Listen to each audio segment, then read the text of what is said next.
Perfecto, muchas gracias por estar acá.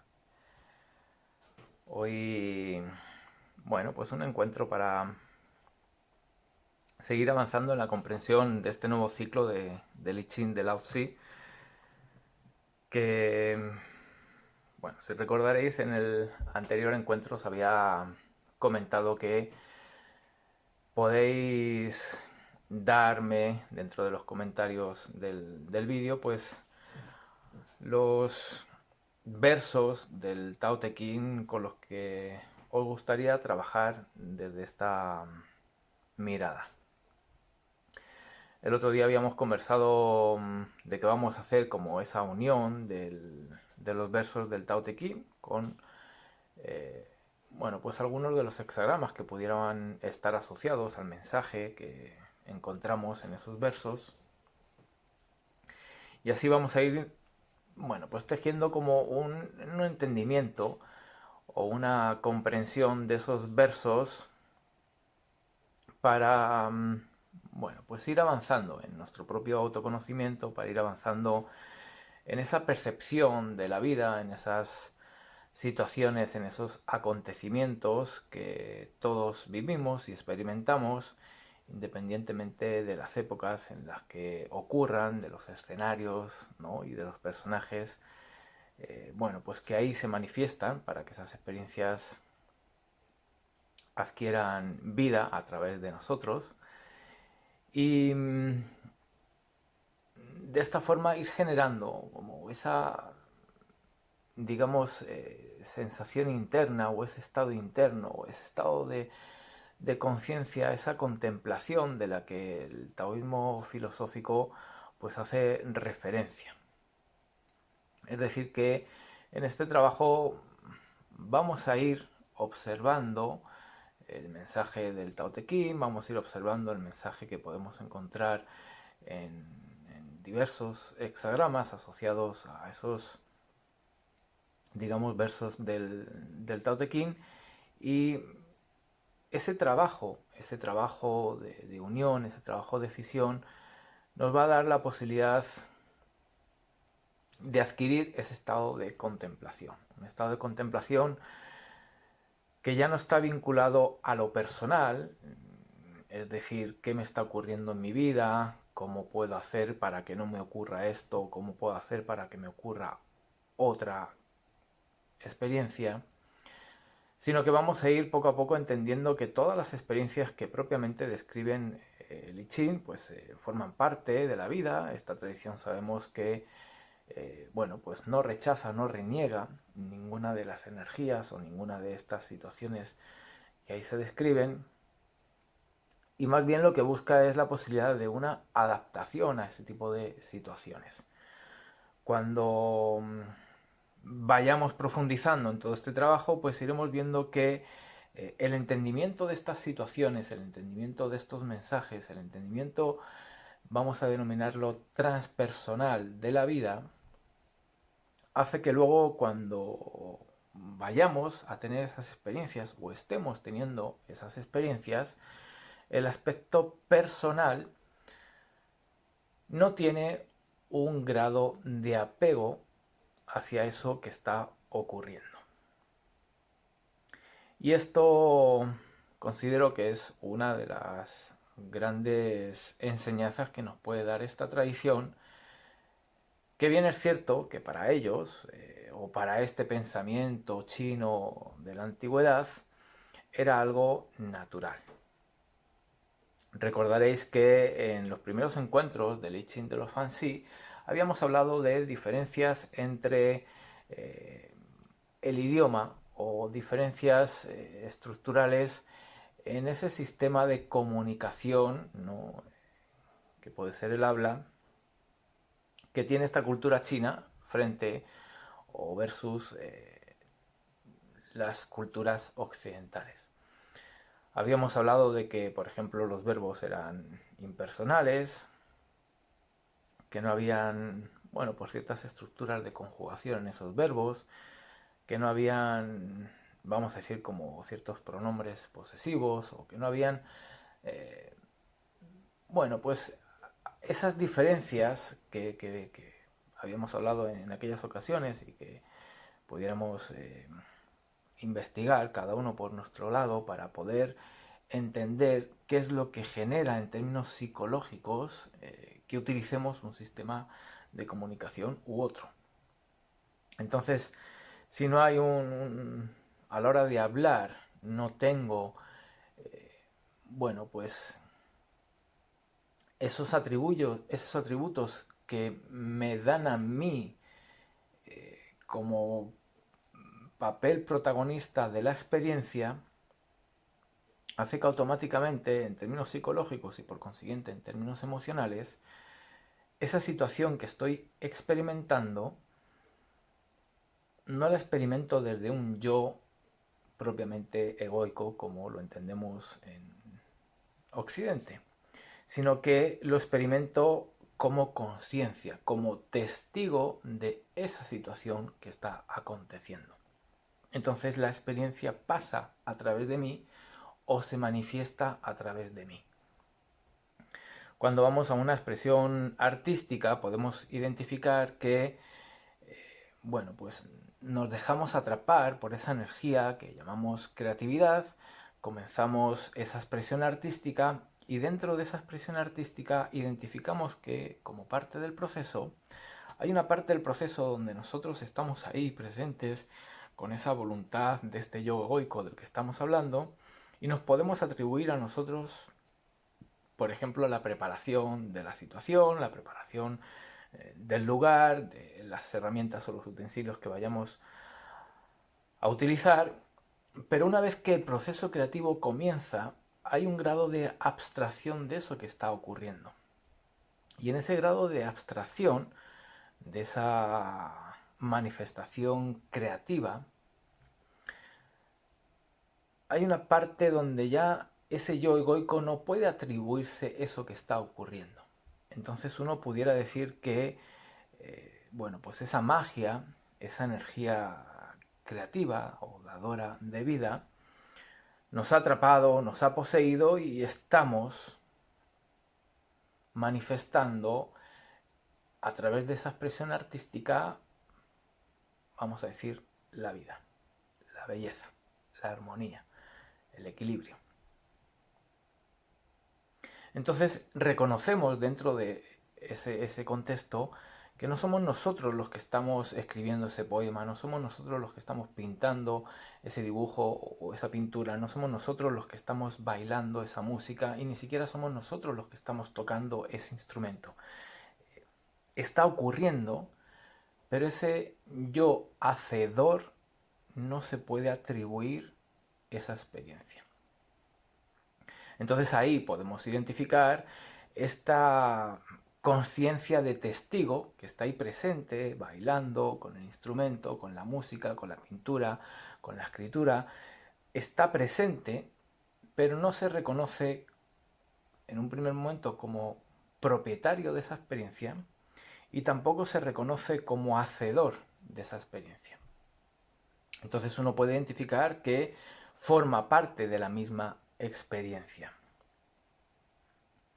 Como digo, esta manera de entender la vida, de entendernos a nosotros mismos, está asociado de forma natural a este pensamiento chino de la antigüedad. Entonces, vamos a ir a los versos del Tao Te Ching recordando que esa conciencia de Lao Tse que escribe y que, bueno, pues nos deja este texto, está asociada a esa manera de vivir la vida, no de entenderla, de vivirla, ¿ya? Vamos a recordar ciertos elementos también de este taoísmo contemplativo que quizás no están descritos de forma, bueno, pues como explícita dentro del texto, no es un texto propiamente académico, tiende más a un texto, vamos a decir, como artístico.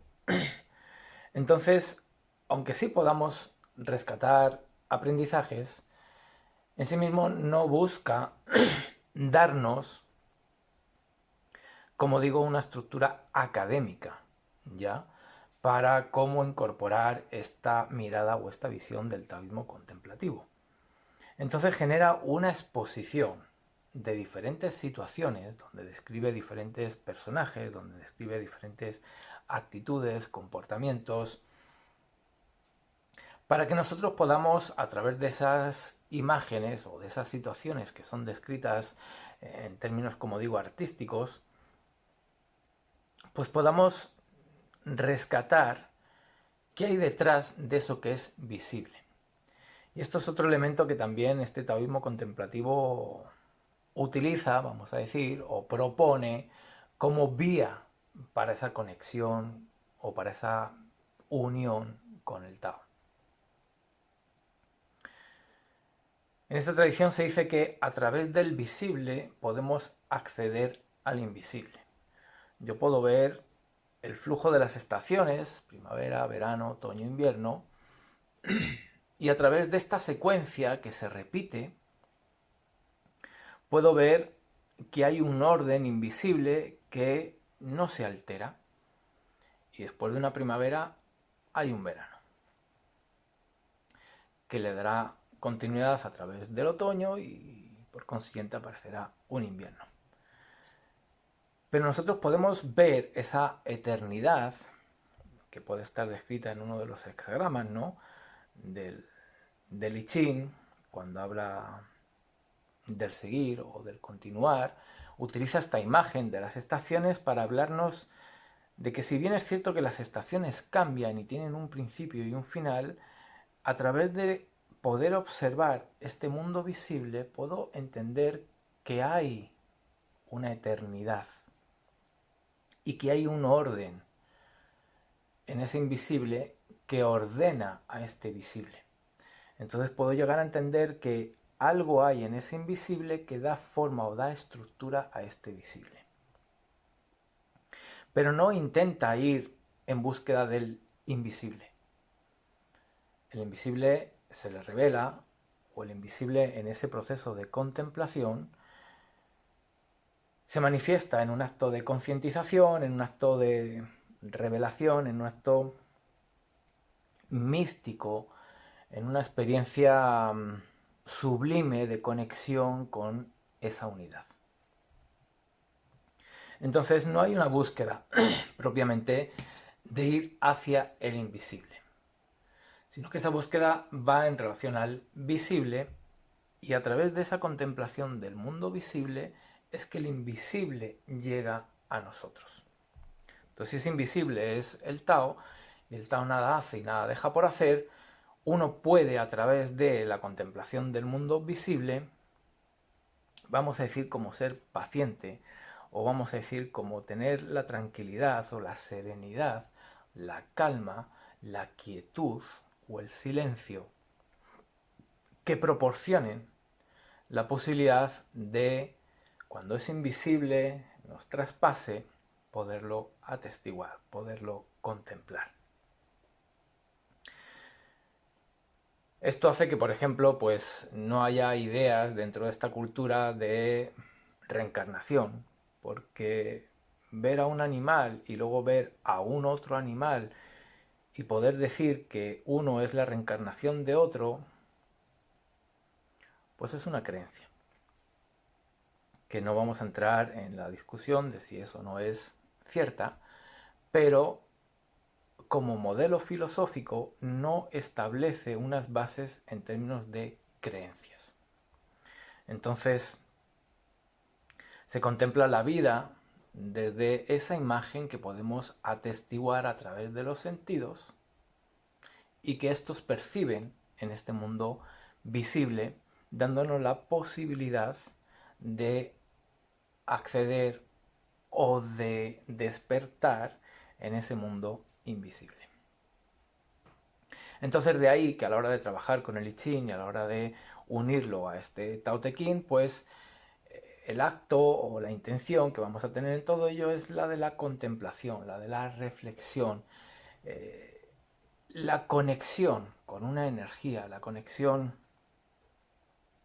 a través de esos versos y a través de esas descripciones de los hexagramas que forman parte de nuestro visible, mantenernos en contacto con ello, con este visible, y, bueno, pues como digo, darnos la posibilidad de despertar o de tomar conciencia de ese invisible. De ahí que aparece ese concepto del sabio, ¿no? Ya no es el noble que intelectualiza y tiene, ¿no?, un alto potencial, vamos a decir, en términos de conocimiento, mucho menos es el vulgo que está lejos, ¿no?, de toda esa, vamos a decir, cultura o información o conocimiento, sino que este sabio ya no recurre a un libro, ya no recurre a un texto, ya no recurre a algo propiamente intelectual o mental, sino que esa sabiduría es innata al ser y por consiguiente necesitamos hacer el espacio o el hueco o el silencio o la quietud en nuestro mundo interior para que esa sabiduría aflore o despierte. Y esto es algo que lo podemos encontrar en esa, digamos, conversación que se dice que tuvieron Lao Tse con Confucio. Y esto también es importante recordarlo, porque si estamos dando la atención al mundo visible, pues vamos a ver en qué época, vamos a decir, fue escrito, o se dice que fue escrito el Tao Te Ching, y en qué contexto, ¿no?, en qué hábitat ya fue desarrollado ese texto. Entonces, ese encuentro de Lao Tse con Confucio, pues se dice que, bueno, pues se encontraron los dos, tuvieron la conversación, y cuando Confucio regresa a ver a sus alumnos o a sus discípulos, les dice o les comenta que tiene la sensación de que, aunque no sepa cómo vuelan los dragones, tiene la sensación de haber conocido a uno de ellos, o tiene la sensación de haber visto volar a uno de ellos. Es decir, que su estructura mental no puede entender, y posiblemente reconociera en ese encuentro que la estructura mental era limitada para poder entender a ese vuelo del dragón. Y no solamente reconoce que no es la mente la que puede entender ese vuelo del dragón, sino que además le dice a los discípulos: no vayan donde él porque les va a quitar todo. Entonces nos está hablando de que esta tradición, la vía de acceso al Tao, pues es una vía de desprendimiento, de soltar, de vaciarse. Es una vía donde todo lo que hemos ido adquiriendo en términos yo personales, pues bueno, vamos a ir, como digo, desapegándonos de ello, soltándolo, liberándolo. Es decir, que nos va a llevar a un estado, como digo, transpersonal de contemplación, donde el yo personal va a tender a diluirse, va a tender a vaciarse, a desaparecer. La conciencia va a seguir estando presente. El acto de percibir la realidad en términos sensoriales va a seguir estando presente. Pero ese sujeto interno que hace algo con todo ello, ese es el que va a empezar a desaparecer. Y este trabajo del I Ching de Lao Tse, pues lo que propone es ese intento de diluir ese yo personal para poder generar ese desapego, esa distancia de la vida, de las experiencias, y poder verlas cómo se manifiestan desde esa conciencia del testigo, desde esa bueno, pues contemplación que propone esta tradición. Es como si estuviéramos sobre un escenario, una obra de teatro, sabiendo que no somos ese personaje que estamos interpretando, teniendo conciencia de ese, podemos llamarle yo superior, de ese ser integral que decía Lao Tse, de esa conciencia pura que mencionan algunas tradiciones. Es como que ese invisible que podíamos reconocer en el flujo de las estaciones va a empezar a definirse como el yo soy. Y propiamente las estaciones y el clima y toda esa, vamos a llamarla, volatilidad de la manifestación cambiante de este mundo visible, va a seguir aconteciendo, pero ya no vamos a generar un vínculo de apego y mucho menos una sensación de identificación con ello. Entonces, una propuesta para no solamente profundizar en la tradición, sino profundizar en nosotros mismos, profundizar en el autoconocimiento y profundizar en lo que se denomina como el desarrollo personal o dentro de este camino espiritual. Hay otros elementos de esta tradición que, bueno, también necesitamos recordar o tener presentes a la hora de hacer este tipo de trabajos. Si vamos a esta tradición, podemos rescatar varios términos que, bueno, si logramos sostenerlos a la hora de leer el Tao Te Ching y a la hora de acercarnos al I Ching, pues también vamos a poderlo hacer desde una liberación de una mente occidental y nos vamos a poder acercar un poquito más a esa mentalidad o ese pensamiento chino, ¿no?, donde se desarrollan estos textos o estas tradiciones o donde se desarrollan estas, vamos a denominar, escuelas de misticismo. Uno de ellos es el concepto del Li. El Li habla del misterio. Entonces, para esta tradición, la vida es un misterio, nosotros como individuos somos un misterio, no sabemos en qué parte del universo nos encontramos. Si todo es cambiante, esa idea del yo personal va mutando. A día de hoy se le dan atributos, ¿no?, de plasticidad. Entonces, esa plasticidad que hay dentro de nuestro tejido neuronal, pues hace que día a día seamos diferentes, quizás con unos matices relativamente sutiles como para no lograrlos identificar frente al espejo, pero cuando vamos a vernos en el paso del tiempo, identificamos que no solamente el cuerpo cambia, cambia el carácter, cambian las, vamos a decir, como, bueno, pues el estilo de vida, ¿no? Todo aquello que podemos identificar como costumbres o todo aquello que podemos identificar como hábitos van cambiando. Cuando nos relacionamos con un entorno, con una gente, con alguna situación, hay la tendencia como de adquirir, de hacernos propios de algo que antes no teníamos porque nos gustó, porque le dimos valor, porque consideramos que es un aporte para nuestro propio camino. Entonces, hay una transformación constante del yo soy. Por consiguiente, poder definirlo como pretenden las escuelas de psicología occidentales es encerrarlo, es meterlo en un cajón, es como hace el científico, genera una hipótesis y para poder demostrar esa hipótesis necesita sacar ciertos elementos que por el hecho de ser cambiantes no pueden ser considerados para llegar a un resultado que se considera objetivo, pero que al fin y al cabo nos damos cuenta de que es subjetivo. Entonces aislamos ciertas variables, ¿no?, como cuando nos presentan un problema de física, ¿no?, y un coche va a una velocidad, pero nadie nos dice qué tipo de rueda lleva, ¿no?, y nadie nos dice qué tipo de suelo es el que hay. A lo mejor si nos dan la fricción, el rozamiento, es decir, podemos ir incluyendo ciertas variables para poderlas calcular, pero en ese intento de analizar, de demostrar, pues necesitamos dejar el sistema cerrado en unas condiciones estáticas, fijas, no cambiantes. Y ahí es que podemos entrar al laboratorio y jugar a ser investigadores o descubridores. Pero lo cierto es que la vida no ocurre, no se manifiesta en esas condiciones, ¿no? De ahí que se dice que todos los lugares no solamente son únicos, sino que además ir a un lugar a las 12 de la mañana o ir a un lugar a las 6 de la tarde hace que ese lugar sea completamente diferente. Nosotros mismos no somos el mismo a las 12 de la mañana que a las 6 de la tarde. Por consiguiente,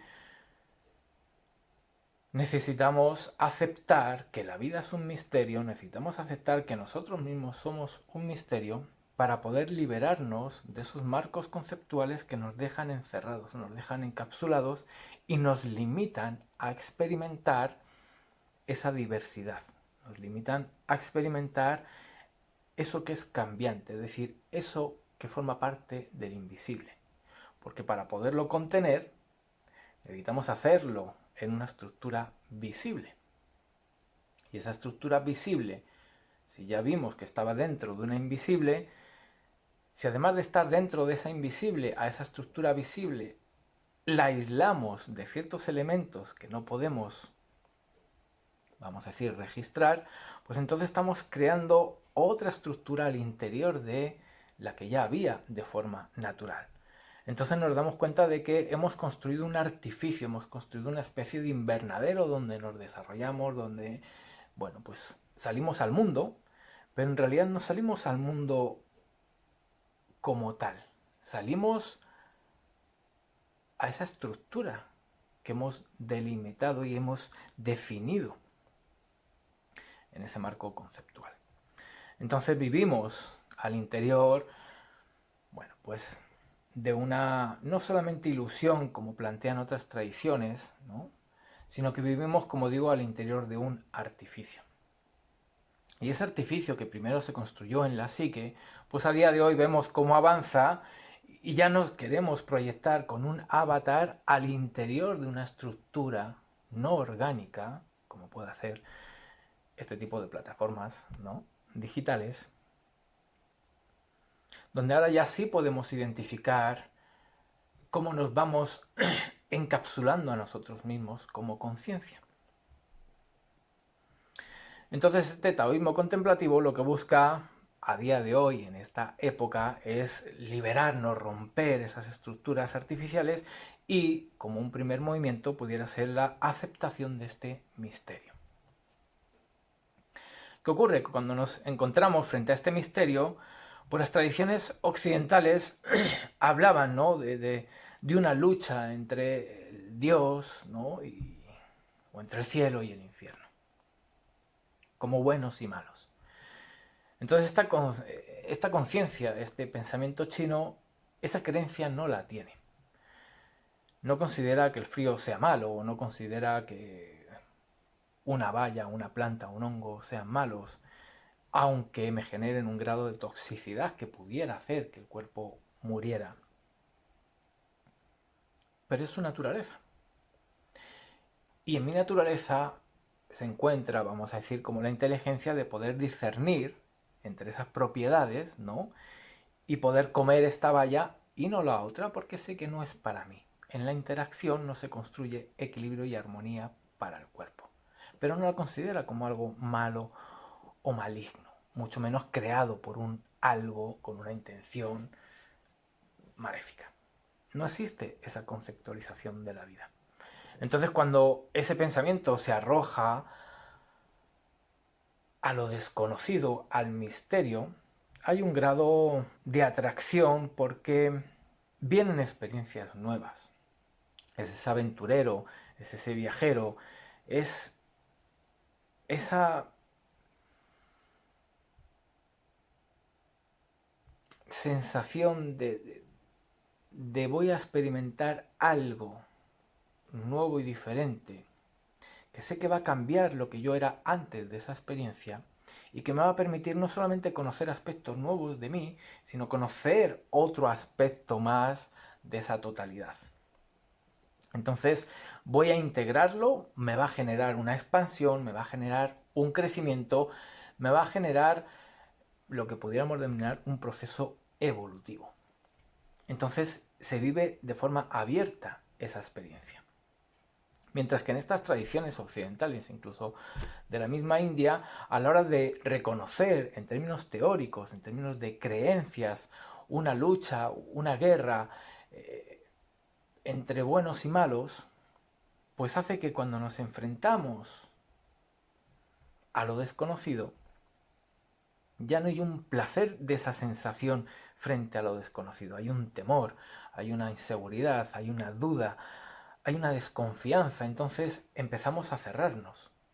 Y como empezamos a cerrarnos, para poder vivir realmente como nuestra naturaleza es, que es abiertos a la vida y a la experiencia, necesitamos crear ese marco conceptual, necesitamos crear ese artificio para dentro de ese contexto podernos abrir en tranquilidad, en confianza, en seguridad.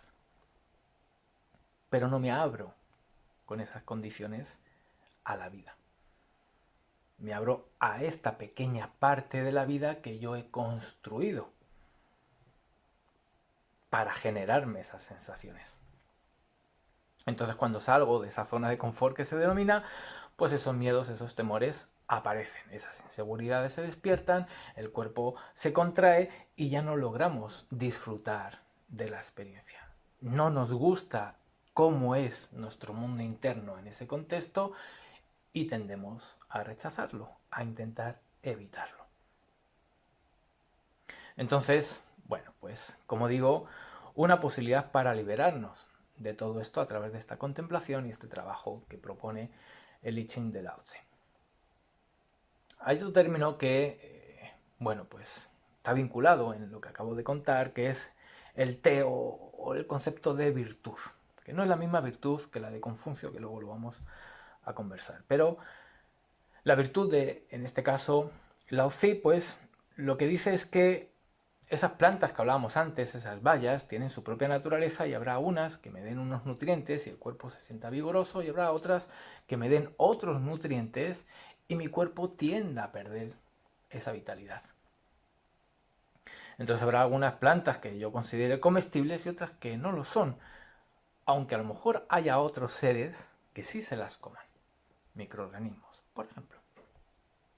Entonces estamos viendo que la planta en sí misma no es mala, tiene una virtud, y esa virtud en relación a mi virtud o en relación a mi naturaleza genera en la interacción, bueno, pues vamos a decir diferentes formas de establecer el equilibrio y la armonía.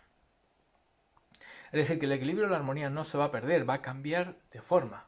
No se pierde porque después de una primavera viene un verano y luego un otoño y un invierno. Es decir, ese equilibrio no se pierde, pero sí cambia la forma en la que se adquiere o en la que se manifiesta ese equilibrio. Entonces, cuando identificamos que eso que nos comemos genera un efecto en el cuerpo que desequilibra esta forma, lo podemos llamar enfermedad o intoxicación, pues mientras que las tradiciones occidentales le dan un atributo de malo o de maligno, pues para esta tradición lo consideran como un aspecto natural, esa es su virtud.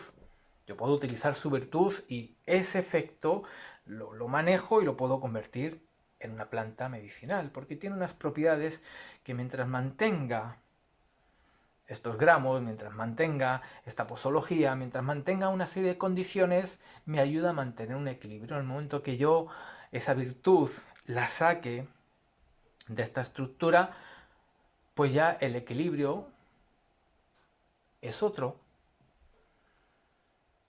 Este cuerpo, como lo conocemos, pierde esta estructura y tiende a irse hacia un aspecto ya no anabólico, sino catabólico. Pero ese aspecto catabólico sigue formando parte de la naturaleza, sigue formando parte del equilibrio, del orden, de la armonía, y no es algo malo, es algo natural que está implícito en la experiencia de la vida. Entonces ese concepto de virtud también lo vamos a identificar en aspectos de actitudes.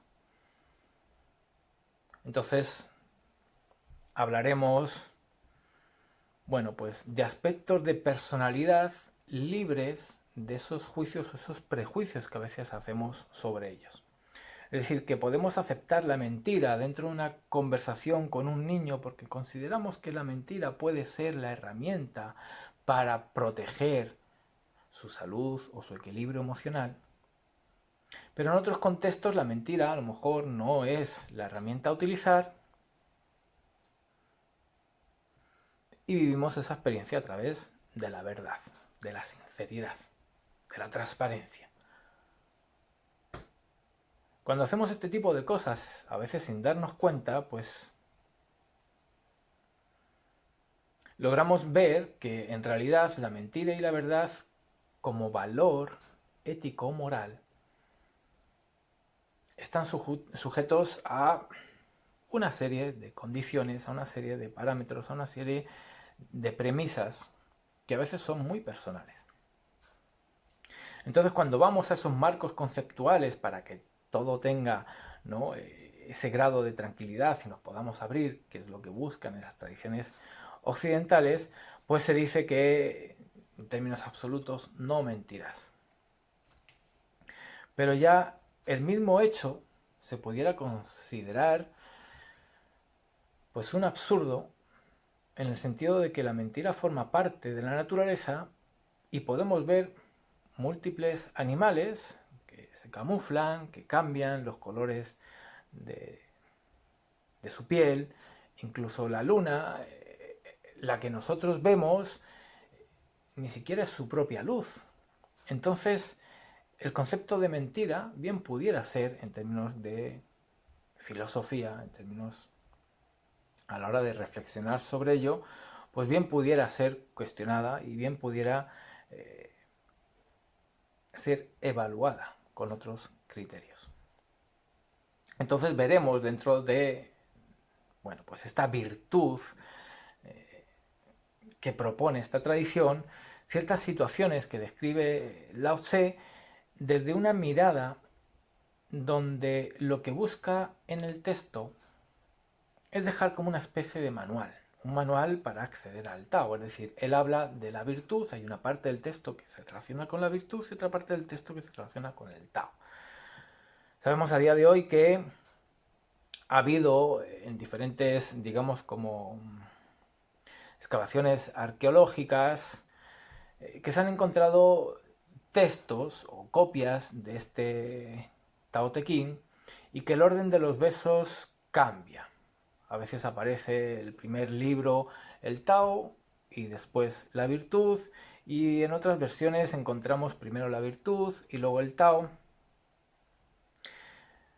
Si vemos que a través de esa virtud podemos experimentar el Tao, puede ser un viaje a recorrer, y también pues si intelectualizamos, reflexionamos, meditamos o contemplamos ese libro del Tao, luego podremos ver su manifestación en el libro de la virtud, puesto que se dice que el Tao en sí mismo no es ninguna de las virtudes, pero todas las virtudes son el Tao.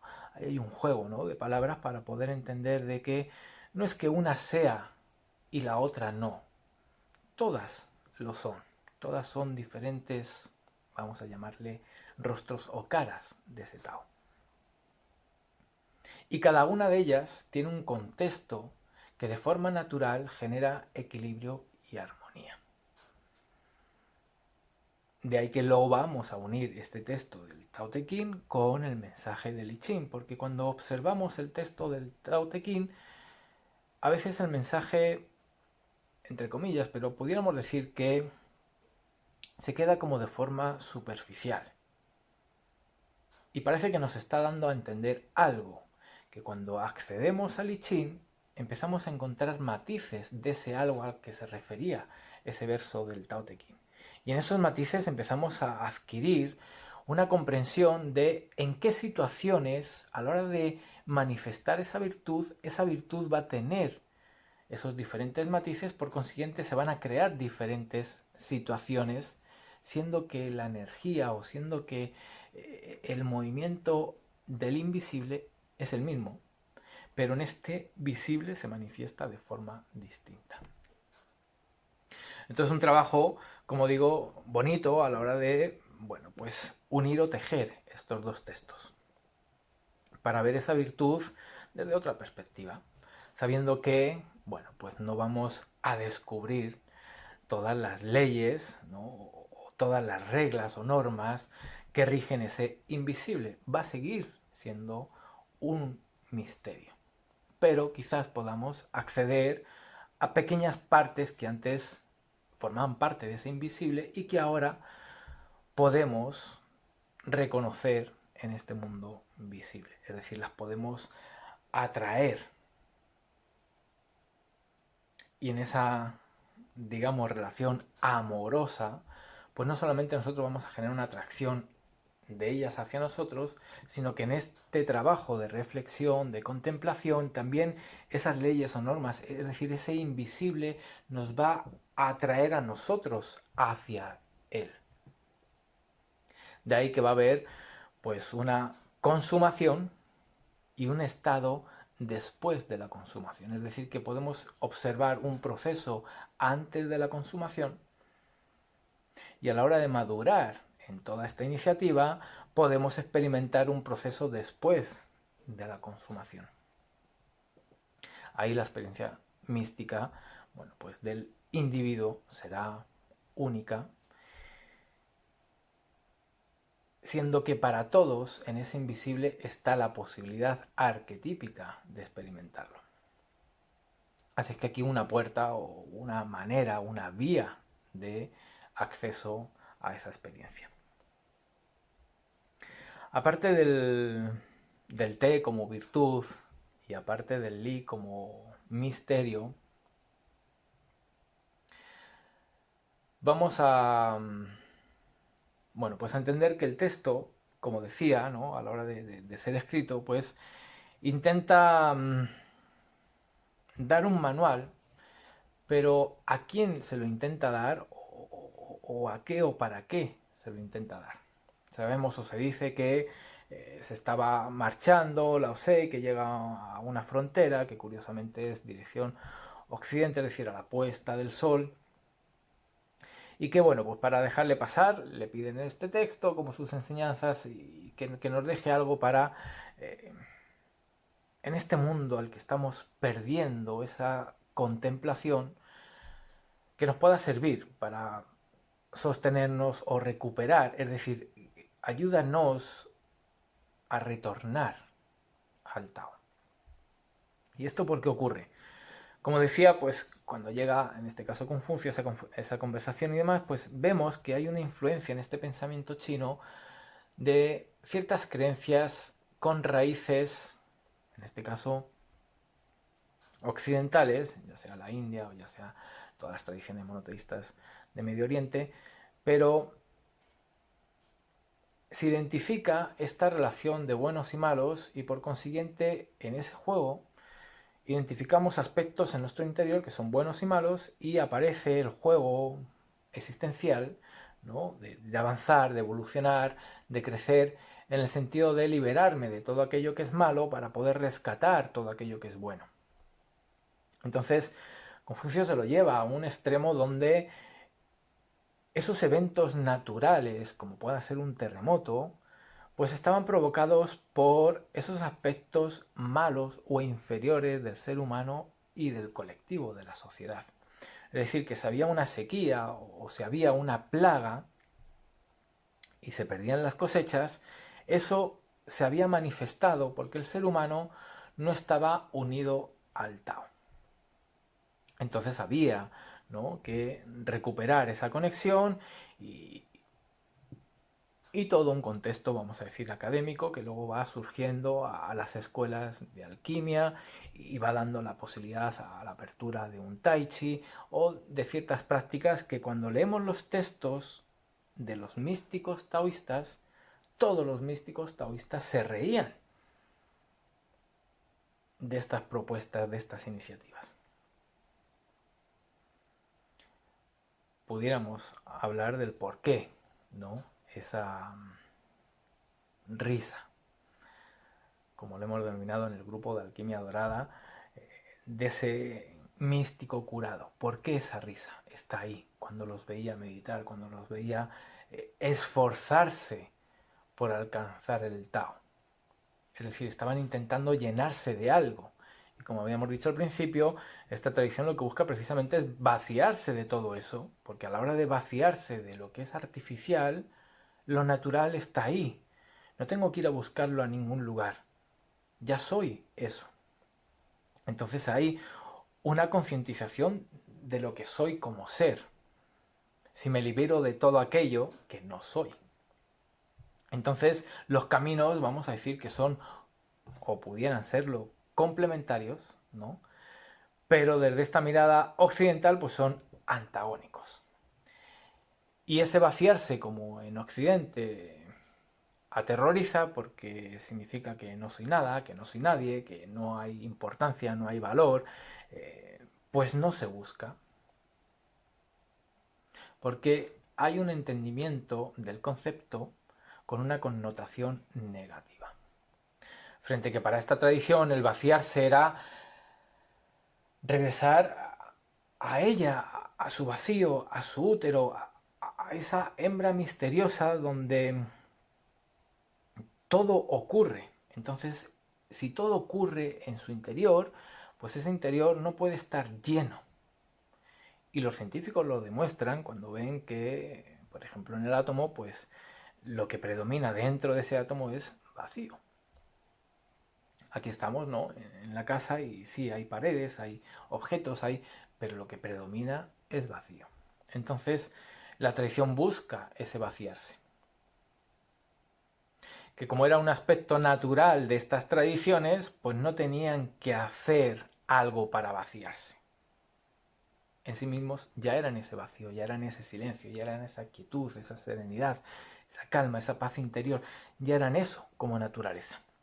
Pero esta influencia, en este caso de Occidente, pues va generando, ¿no? como la contaminación, o va generando una alineación en el pensamiento donde ahora tengo que hacer algo para vaciarme.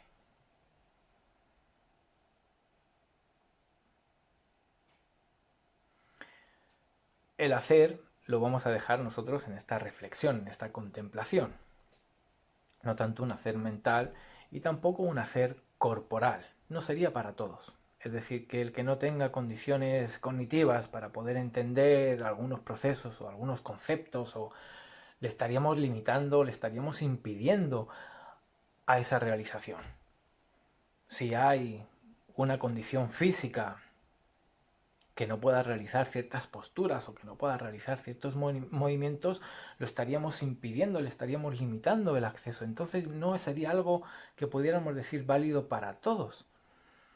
Y si eso, que somos todos, nos incluye en todas y cada una de las condiciones, vamos a decir que necesitamos una vía o una puerta de acceso donde realmente sí puedan pasar todos, en términos teóricos. Luego habrá, ¿no?, matices.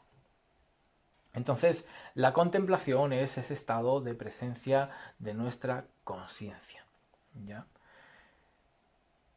Y esa contemplación no está basada en la contemplación de una idea, o no está basada en la contemplación de una reflexión. Está basada en la contemplación de una imagen. Y esto también vamos a decir que lo vamos a rescatar para poder entender que el texto del Tao Te Ching está escrito y describe imágenes y situaciones.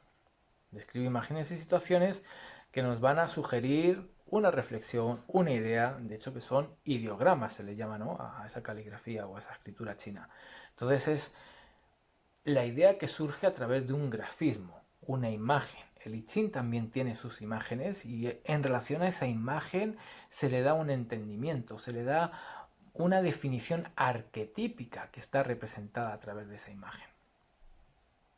Y esa imagen la podemos ver con nuestros ojos, pero la podemos ver en nuestro imaginario. Por consiguiente, ni siquiera hace falta tener los ojos o tener la capacidad de ver a través de ellos, sino que esa imaginación, y esa imaginación nos conecta con un proceso creativo del que hablamos al principio, un proceso que también está vinculado a esa inocencia del niño, a esa inocencia del juego, a esa inocencia donde en ese imaginario todo puede ser válido, no porque vayamos a hacer de ello una verdad absoluta, sino como investigadores, sino como, bueno, pues seres curiosos, nos vamos a permitir imaginar diferentes escenarios, diferentes situaciones, diferentes momentos, y ese imaginario nos va a llevar a quién sería yo en esa situación o cómo me siento aquí, en este presente, imaginándome en esa situación. Entonces empieza a construirse un trabajo personal, empieza a construirse un desarrollo espiritual en función de cuánto me permite imaginar esos escenarios y cuánto me pueda ver a mí mismo dentro de esos escenarios y en cada una de las posibilidades que voy a poder vivir o experimentar esa situación. Y ahí entra en juego este I Ching, ¿no? Donde nos va a permitir, bueno, pues entrar, salir, quedarnos, ponernos de un lugar o de otro lugar en ese despliegue de esas imágenes arquetípicas que son estas situaciones que describe tanto en este caso el Tao Te Ching, como los hexagramas del I Ching. Entonces vamos a generar imágenes que ya están descritas, pero esas imágenes nos pueden dar nuevas imágenes y todas esas imágenes nos van a ir llevando a un proceso reflexivo, ¿ya? Que por último nos va a llevar a un proceso de concientización, de una toma de conciencia. En el momento que hay ese proceso, se despierta o se ilumina una parte, ¿no?, de nuestra estructura neuronal, aparece un nuevo tejido, una nueva red de conexión, y eso que ocurre en nuestro mundo invisible, vamos a poder atestiguarlo en el mundo visible. Aparecerán nuevas personas, encontraremos nuevos lugares, empezarán a ocurrir nuevas experiencias, es decir, nos iremos saliendo de lo que habíamos considerado antes nuestra zona de confort, de nuestro mundo artificial, porque ese proceso que está ocurriendo en ese invisible va a manifestarse en este visible.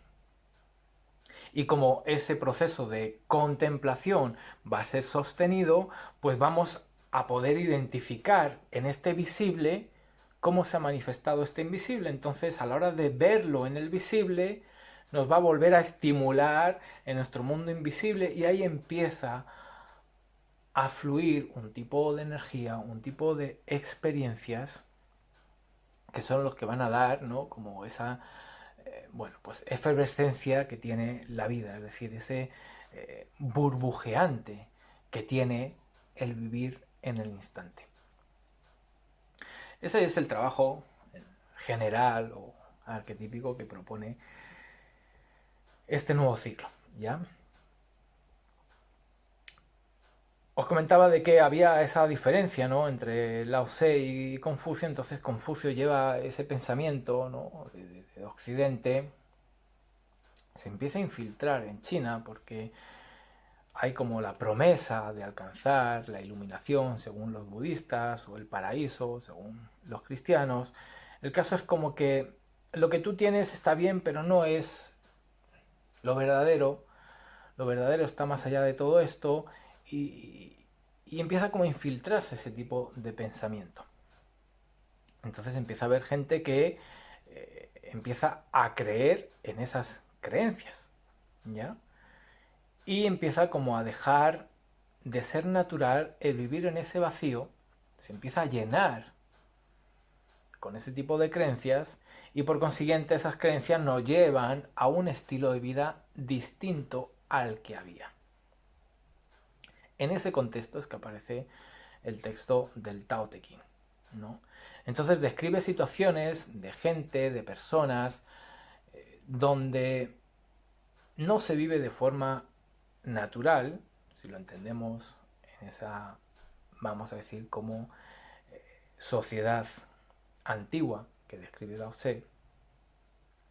Entonces es una sociedad que empieza a adquirir ese grado de artificio, que no solamente se ha construido en el individuo, sino que también se empieza a construir en el colectivo. Entonces Lao Tse se retira de todo eso porque,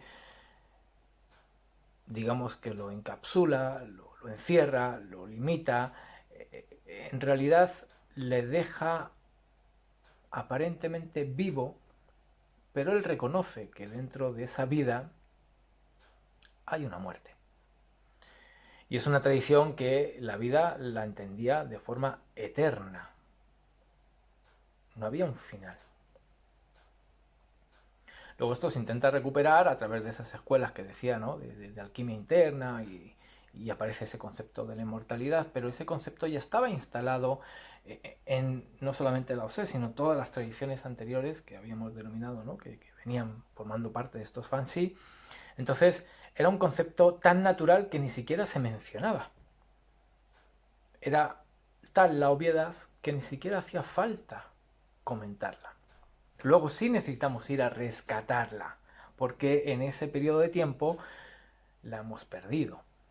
Necesitamos rescatarlo. Y para esos que van a venir a rescatar lo que aquí en esta época era natural, le dejo este texto. Es decir, que ni siquiera estaba escrito para la gente de la época, estaba escrito para una gente futura, donde percibieran ese artificio, donde percibieran esa muerte en vida y quisieran recuperar lo que estas tradiciones del fanxi tenían incorporado de forma natural. Entonces ahí deja ese texto de retorno al origen, ¿no? Retorno a un origen que, como habíamos hablado también en los primeros encuentros del I Ching de los fanxi, pues curiosamente, en prácticamente todo el planeta, las primeras tradiciones, vamos a decir como espirituales, estaban vinculadas a una imagen o a un concepto femenino. Venus, Cibele, la Gran Madre, la Pachamama, Tao. Entonces regresar al origen es regresar a esa connotación femenina, no solamente de la vida, por consiguiente abiertos a ella, sino también en términos invisibles en relación a un concepto de divinidad. Entonces se regresa, ¿no?, a una conceptualización ya no patriarcal, matriarcal, ya no es un padre hacedor, sino que es una madre que nos da todo lo que necesitamos, nos nutre, cuida a sus hijos. Está descrito en el Tao Te Ching cuando habla del Tao. Entonces regresar al origen es regresar a esa conceptualización, regresar a poder sentir esa energía femenina donde a su interior se encuentra esa energía masculina. Y esa energía masculina se manifiesta en ese proceso creativo, en ese proceso que era la virtud, es decir, que hay algo en nuestro interior como aspecto masculino que va a manifestar ese aspecto femenino a través, bueno, pues generalmente de eso que nos apasiona, ya sea el escribir, ya sea el bailar, ya sea el cantar, que puede ser una expresión artística, entendiendo el arte como el arte de limpiar, de ahí que en algunos templos ciertas prácticas están sujetas a la limpieza o ciertas prácticas están sujetas al orden. Es decir, que todo en la vida, la medicina, las matemáticas, las podemos considerar desde este concepto del arte. El arte del pensamiento, el arte no solamente de la interpretación, el arte, ¿no?, que le vamos a dar o a poner en aquello que hacemos. Ya sea el cuidar, el educar, ya sea el construir, independientemente de cuál sea ese hacer, es decir, independientemente de cuál sea ese masculino que se manifiesta, lo que manifiesta ese masculino es esa virtud del femenino. Entonces, bueno, pues ahí como veíamos el día de hoy, ¿no?, una introducción a este concepto, una introducción a esta tradición, una introducción a este trabajo para que nos lleve de la mano a conectarnos con esa virtud, que nos lleve de la mano a conectarnos a un entendimiento, a una reflexión, a un autoconocimiento, a una liberación de ciertos aspectos que pudiéramos considerar artificiales, para que eso que es natural y auténtico emerja y florezca, ¿no?, de forma natural, cada uno a su ritmo, a su tiempo, en su época, y que sea, como decía, pues una oportunidad para conectarnos con esta idea o este concepto del Tao, de la vida, de la naturaleza, de la belleza, ¿no?, de la armonía o del equilibrio. Así que bueno, las próximas semanas veremos en qué fechas damos inicio propiamente al trabajo. Ya os contaré qué verso será como el primero con el que vamos a trabajar. Y os recuerdo, como os decía al principio, que bueno, pues en los comentarios podéis decir qué tipo o qué versos os gustaría trabajar para preparar el material y así ir dándole una estructura, bueno, pues donde pueda también a vosotros, ¿no?, dar parte en todo ello. Así que ahí lo dejamos por el día de hoy. Os mando un abrazo, gracias por estar y nos vemos en próximos encuentros.